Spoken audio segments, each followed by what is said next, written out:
বাংলাদেশ জাতীয়তাবাদী দল বিএনপি আসন্ন দ্বাদশ জাতীয় সংসদ নির্বাচনকে সামনে রেখে প্রার্থী বাছাইয়ের কাজে দৃশ্যমান অগ্রগতি অর্জন করেছে। দলীয় উচ্চ পর্যায়ের বৈঠক ও পর্যবেক্ষণ শেষে জানা গেছে এখন পর্যন্ত 70 থেকে 80টি আসনের প্রার্থিতা প্রায় শতভাগ নিশ্চিত হয়েছে। এসব আসনে মূলত দলের দীর্ঘদিনের আন্দোলন সংগ্রামে নেতৃত্ব দেওয়া, সাংগঠনিক দক্ষতা প্রদর্শন করা এবং নির্বাচনী এলাকায় জনগণের আস্থা অর্জনকারী সিনিয়র ও অভিজ্ঞ নেতাদের মনোনয়ন দেওয়া হয়েছে। এরা দলের নীতি নির্ধারণী পর্যায়ের বিশ্বাসযোগ্য ব্যক্তিত্ব, যাদের উপর নির্বাচনী দায়িত্ব অর্পণ করলে ফলাফল ইতিবাচক হওয়ার সম্ভাবনা বেশি।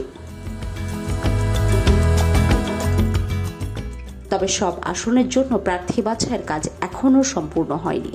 বাকি আসনগুলোতে মনোনয়ন চূড়ান্ত করতে দলীয় হাইকমান্ড বর্তমানে তৃতীয় ধাপের জনমত জরিপ পরিচালনা করছে। এই জরিপের মাধ্যমে প্রার্থীদের জনপ্রিয়তা, ভোটারদের সঙ্গে ব্যক্তিগত সম্পর্ক, জনসংযোগ দক্ষতা, এলাকায় গ্রহণযোগ্যতা এবং অতীতের আন্দোলন বা সাংগঠনিক কার্যক্রমে অংশগ্রহণের ভূমিকা বিশ্লেষণ করা হচ্ছে। জরিপের ফলাফলের ভিত্তিতে মনোনয়ন তালিকায় চূড়ান্ত সিদ্ধান্ত নেওয়া হবে। মনোনয়ন প্রক্রিয়ায় বিএনপি এবার বিশেষ গুরুত্ব দিচ্ছে তরুণ নেতৃত্ব ও নতুন মুখকে। দলটির পরিকল্পনা অনুযায়ী অন্তত শতাধিক আসনে তরুণ প্রার্থীদের মনোনয়ন দেওয়া হবে, যারা ইতোমধ্যেই তাদের এলাকায় সক্রিয় রাজনীতি, সামাজিক কর্মকাণ্ড এবং সংগঠন পরিচালনায় নিজেদের সক্ষমতা প্রমাণ করেছেন।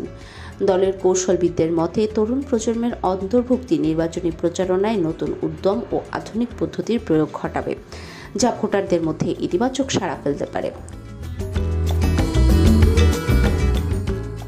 এছাড়া বিএনপি দীর্ঘদিনের আন্দোলনে সহযোগী সমমনা দল ও রাজনৈতিক জোটসঙ্গীদের সঙ্গে আসন ভাগাভাগির বিষয়েও গুরুত্ব দিচ্ছে।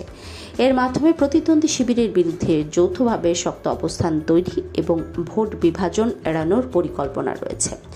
কিছু আসনে সমঝোতার ভিত্তিতে জোটের প্রার্থীকে মনোনয়ন দেওয়ার বিষয়টিও বিবেচনায় রয়েছে। দলীয় হাইকমান্ডের নির্দেশনায় প্রার্থী তালিকা চূড়ান্ত হওয়ার পরপরই মাঠ পর্যায়ের কার্যক্রম জোরদার করা হবে। এর মধ্যে রয়েছে নির্বাচনী প্রচার উপকরণ প্রস্তুত, সামাজিক যোগাযোগ মাধ্যমে প্রচার কৌশল, স্থানীয় পর্যায়ের সমন্বয় সভা এবং ভোটারদের সঙ্গে সরাসরি যোগাযোগ বাড়ানো।